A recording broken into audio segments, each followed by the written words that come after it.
This is Brian Vollmer from the band Helix. This is Apollonia. This is Michael Jackson of the Jackson 5. This is Mariah Carey. Merry Christmas and Happy New Year. This is Joey Ramone here of the famous Ramones. You're listening to The Sounds of Christmas podcast. Welcome to the Sounds of Christmas podcast. I'm Ken Kessler.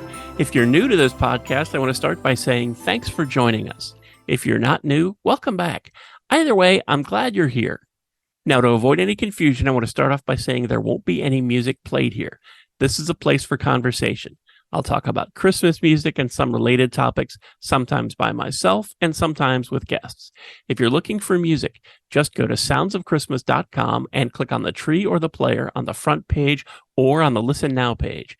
We play the best variety of Christmas music all year long.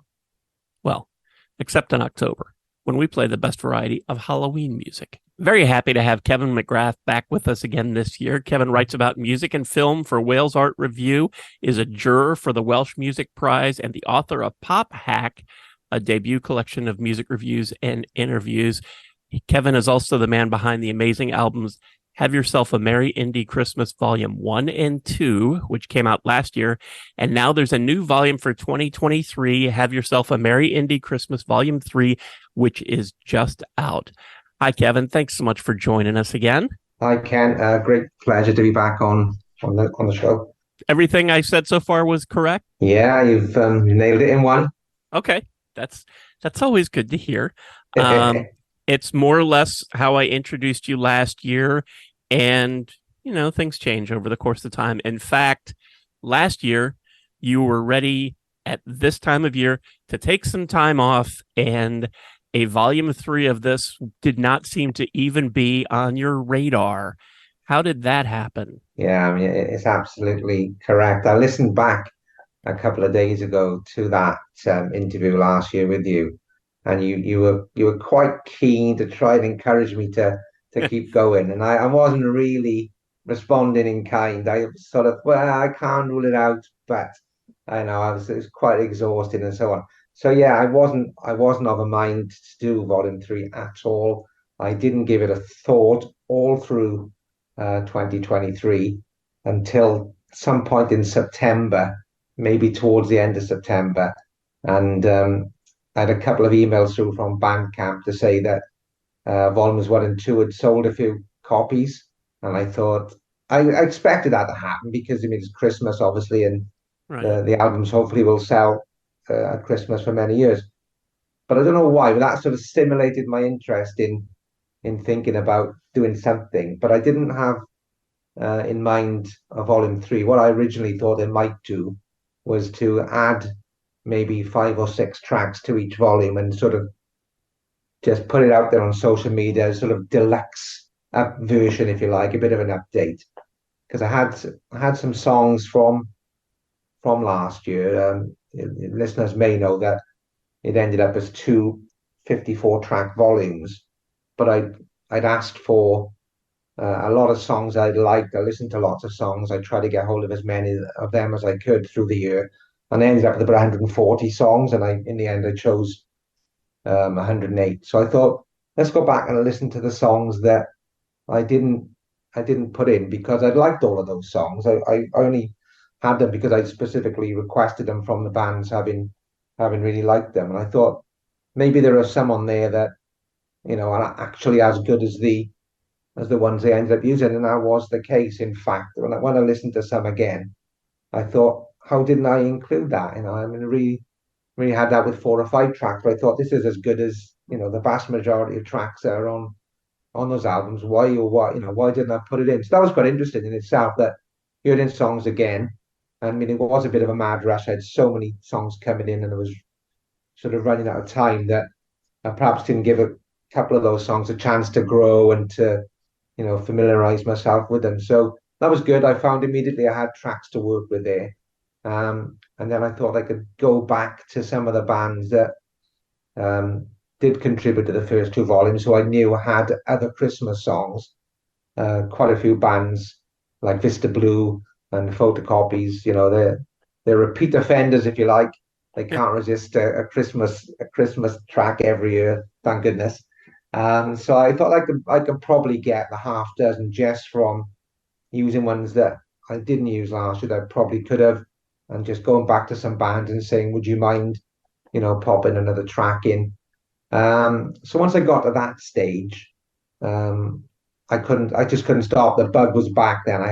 I started to think, what about some of those songs I didn't get last year?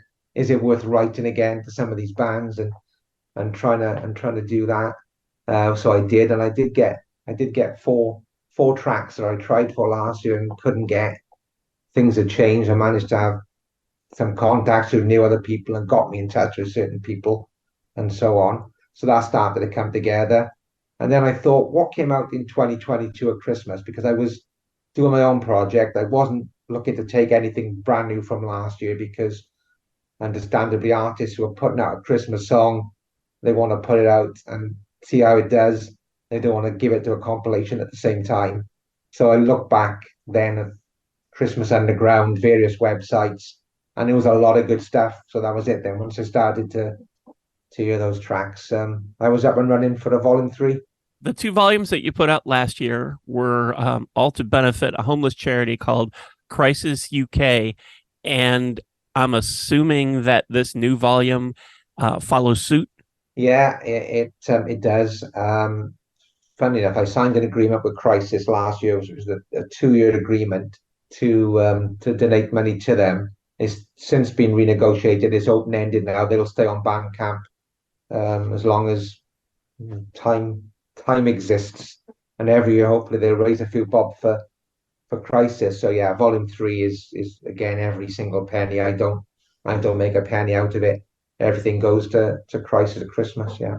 For anybody who doesn't know, can you sort of explain? I know you're not a spokesperson for them, but can you sort of explain what Crisis UK is all about? Yeah, it's a very big charity in the UK, a well-established charity, well-known charity. You'll see their campaign adverts, on the TV, on mainstream channels, and so on. What they essentially do is they try and provide help to the homeless population of the UK, and that goes on all year. But at Christmas, they specifically have a project called Crisis at Christmas, where it's something we've always contributed to as a family over the years, where they will provide a Christmas meal, a bed for the night, a health checkup, ongoing support then into the new year. So they almost use Christmas, if you like, as a way to get homeless people to come in, get a good meal, get a night's sleep, but then they try and keep them in touch with Crisis by monitoring them with health checks, trying to get them jobs, whatever. So it's ongoing sort of, if you like, community pastoral care that goes on as long as the individuals, keep checking in with Crisis. How did you get involved with them in the first place? Yes, I the previous year I'd done a fundraising album for the local cancer hospital that I'm a patient at, and so that raised a nice sum of money, and I thought I wanted to do something on the back of that, and because I always donated to Crisis, just a small amount, just a little family small donation every year, and because I love Christmas songs and Christmas music, I thought, well, I can do it for Crisis. I can try and curate an album the way that I curated the one the year before for the cancer center, but I would just do it for Christmas songs, linking in with Crisis at Christmas, and they seem to tie in together nicely that way. So I just emailed them and said, look, this is what I did last year for the National Health Service. Would you be interested in a partnership where I can do the same thing? And after they did their due diligence, they've been great. They've been very supportive. They assign you a sort of case officer or a sort of co-worker to, send you the literature and the imagery that I can use and so on. So yeah. Now, last year you had worked pretty much the entire year putting together those first 2 volumes. And you had said that there had been some artists that were even willing to write something, a new song specifically for this. Since volume 3, you had such a shorter time period of putting it together, I'm guessing that there probably aren't any that are debuting on this collection. Yeah, you're spot on. Your guess is absolutely correct. Yeah, the nearest I've come to it is Lisa Lisa Michaels, who was very nearly on last year's album, but it was a case of the track that I wanted. She had to get a record company to sign off on that, and they sent me an agreement, which I didn't, because I'm just an ordinary person. I don't have any real idea of the contract sort of level this was pitched at. It just didn't have enough time to get resolved. So when I went back to her this year, the track that I asked for this time around wasn't tied up in the same way. So she was delighted to be involved, and she said, "I'm going to re-record the vocal for you. I've never been quite happy with the way it sounds. I'll do a brand new sort of version of it if you can give me the chance to do that."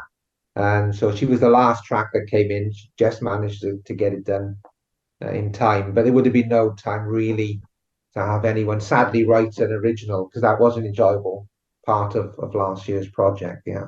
Now, Lisa Michaels is somebody who's released a bunch of Christmas music, and listeners to the Sounds of Christmas station have heard her songs, whether or not you knew that was her or not. The Future Heads had a song that we've played, the Hanna-Barberas, El Gato Roboto, and Vista Blue has many. In fact, Mike from Vista Blue has been on this podcast a couple of times too. Yeah. And I just mentioned those artists as to give you, for anybody who hasn't picked up the first two volumes, to give you sort of an idea of what we're talking about here with all of these indie artists. That these are terrific singers and bands that maybe you've heard of them, maybe you haven't. They're not connected to a giant record label, which for a project like this is really a blessing.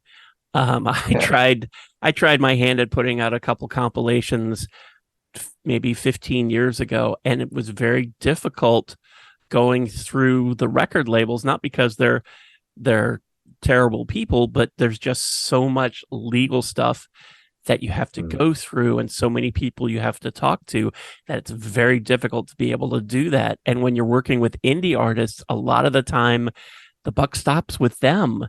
So it doesn't have to go through all of the big decision-making process. And I'm guessing since you started this in September, that really helped a lot moving this along. Yeah, I mean that is absolutely right. I was very close last year to landing some bigger names. I'll throw one or two out there because they won't mind. They were very keen to be on there. Ron Sexsmith was really keen to be on the album last year with his track Maybe Christmas. And we were back and forth with that for months as he was trying to get permission to let me have the track. And in the end, it couldn't get over the line. The Webb Brothers was another one. There were a few. So yeah, it was a blessing in disguise that you are dealing with indie bands where basically they are their own masters, if you like, and they can say yes or no, right there pretty quickly. And that allowed this project to go ahead. That and the fact that I spent all last year doing this, so I wasn't learning on the job this time around. I knew where to look. I knew the contacts. I still had lots of good contacts with different little labels, and that came in very handy. I already had the sort of some email addresses for some individual singers and so forth. So yeah, it was a lot easier to knit together this year than it was last year. Yeah, which is a good thing since you had only really a couple of months. Yeah. I mean, even then, I was gonna do 20 songs, but I mean, I found that I finished at 35 in the end because they were still coming in thick and fast, and I could have got the 40 if I held it back another week to release it, but I would have missed the Bandcamp Friday, which was a big day. Bandcamp waived its commission, so more of the money goes to Crisis then. So it was a big day. We sold 209 albums on Bandcamp Friday. Wow, that's great. I'm sorry that we couldn't have done this earlier so that we'd be enabled to. No, it's fine plug because I need some. And what I'm going to need over the next few weeks is the various stations and podcasts and websites that are going to feature it to try and give it a second wave, another push. So that would probably work out quite well because people don't tend to listen generally to Christmas music, at least here in the UK, till around about now anyway. The BBC has a formal rule that they won't play Christmas songs before December and so on. So it's probably going to work out okay in a way that spreads the interest over the month, really. So, Well, that's good. And we'll put a link down in the show notes for volume 3, as well as the first 2 volumes. All of that is yeah, still on Bandcamp. yeah, yeah. I don't know. You may know Christmas Underground. I think you probably do know Hmm. Christmas Underground. It's a very important site in the development of the Have Yourself a Merry Indie Christmas project, because I found that such a treasure trove of material on their site. So they reviewed Volume 3 yesterday, and they basically concluded that Volumes 1 to 3 is a guidebook to an alternate universe of Christmas music that few people know about. So I was happy with that. Mind you, he also called me a man who's high on his own supply of Christmas cheer, which sounds faintly illegal, but I'm broadly in favor of it. Yeah, that's terrific. In fact, I'm going to put a link to what Christmas Underground had to say about it too, Yeah, because I thought that was great. And it's yeah, terrific for anybody who hasn't, whether you have or haven't been aware of any of these collections. If you like Christmas music, and odds are you do if you're listening to this podcast, you've got to check these out. And one of the things I love about Bandcamp is that you can click on songs and you get to hear what they're about before you decide whether or not you're going to buy it. yeah. So you can check them out, because odds are pretty good you haven't heard of a lot of these artists. You may not have heard of any of them. They're most, if not all, are original songs, aren't they? Yeah, there's 143 songs over the 3 albums, and 141 of them are originals. I allowed Eddie Reader to do well, I didn't allow her, but I took advantage of the fact that she'd done Old Lang Syne. So I got that in there. And a band called the Pearl Fishers, who I love, on Volume 3 did The Holly and the Ivy. But 141 out of 143 are original Christmas songs. Yeah. Yeah. So when you look at them, you're not going to know these songs, but I encourage you to click that play button and listen, and you're going to find stuff you like on there, and you're going to need to buy it. And this is a great addition to anybody's Christmas music library, because you don't have these songs. You don't have other versions of these songs. This is not another collection of Jingle Bell Rock and All I Want for Christmas Is You and all of the songs that you hear all the time on the radio. This is a great collection of songs that you haven't heard, or you certainly haven't heard enough. And it will be a terrific addition to anybody's library. All 3 volumes are up on the Bandcamp page, and I'll put a link to that down in the show notes. I hesitate to ask if there's a chance for a volume 4, but what do you I think? can answer this one definitively for you this time, Ken. And there's not going to be a volume 4. I build this as the third and final volume. And the reason for that is that, I mean, 143 songs is a pretty mammoth Yeah, collection. But not only that, I mean, one of the things that's special about Christmas music is that there's a poignancy to those songs because you hear them every year at Christmas, and they come sort of freighted with memories and of when you last heard them at Christmas, what your life was like at the time, and so on. These 143 songs haven't got that association for people yet. So these songs need to bed in and become, I hope, part of people's Christmases for years to come. And it's difficult to do that if you keep on adding 30 or 40 songs every year. I quite like the idea of those songs. I mean, I appreciate what Christmas Underground said, and I love it, the fact it's like a guidebook to an alternate music scene for Christmas. And I'd like that to then get a chance for people to know those songs, play them every year, and build that love for those songs. But I don't know if you can keep doing that. If you keep adding 30 or 40 songs every year, it sort of like takes away from yeah. what I'm trying to achieve with it in a way. Maybe I'll think differently about it in 5 years' time or something. But for now, I think I'd like those songs to settle into people's record collections. Okay. One of the other things that I really like about this set is that so many of these artists as you have already mentioned, have other Christmas music. So when you go to Bandcamp and you're checking this out and you're downloading, you can also check out a lot of these other artists and find just a treasure trove of great Christmas music. And a lot of it is original. So it won't be stuff that you've heard over and over. It will be new stuff that you can add to your collection, like Kevin was saying, and build that nostalgia and make that a part of your annual Christmas. Have yourself a Merry Indie Christmas volumes 1, 2, and 3, all on the Bandcamp page, and we'll put links to each one down in the show notes. Kevin, is there anything that we've missed that you would like people to know about either this new collection or the previous two? Well, you haven't missed it, Ken. You've been very, I would say, perceptive in analysing it, but I would like to emphasise it one more time, and which is the fact that when people look at these songs on Bandcamp, they're not going to recognise that many names unless they are really into their music. But don't let that put you off, because what I had in mind when I compiled these albums was, I wouldn't put anything on there that I wouldn't have in my own personal playlist. I wanted to love these songs. I wanted these songs to really be something. I mean, if you're going to have a Christmas music record on you're not going to put Nat King Cole on, or Frank Sinatra, or the Beach Boys, or Phil Spector, which are all great artists, you better have something on that's good in its own right and deserves your time on a Christmas period. And these songs stand up.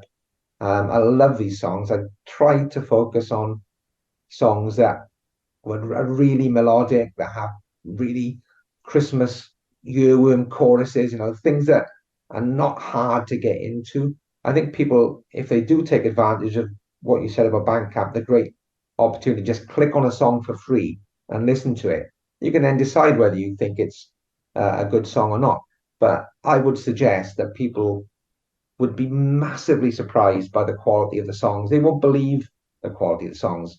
I certainly didn't when I started to discover how many great songs there were out there by bands I'd never heard of. And what a thrill to come across these songs where you find yourself within a few seconds loving the chorus. You think, what a great song. And it was there over and over and over again. So many great artists who will never get perhaps their 15 minutes of fame, but they've actually created a song that is a work of art and could stand the test of time if people only knew where to find it. So I'd like to think that in the form of indie music or alternative music, this is the place where you'll find those songs and you will love them. And I just want to add two things. First, that if you are a real Christmas music fan, you'll recognize these websites. We've talked about Christmas Underground, also Christmas A Go-Go and Hip Christmas. All of these sites have reviewed this and have great things to say about it.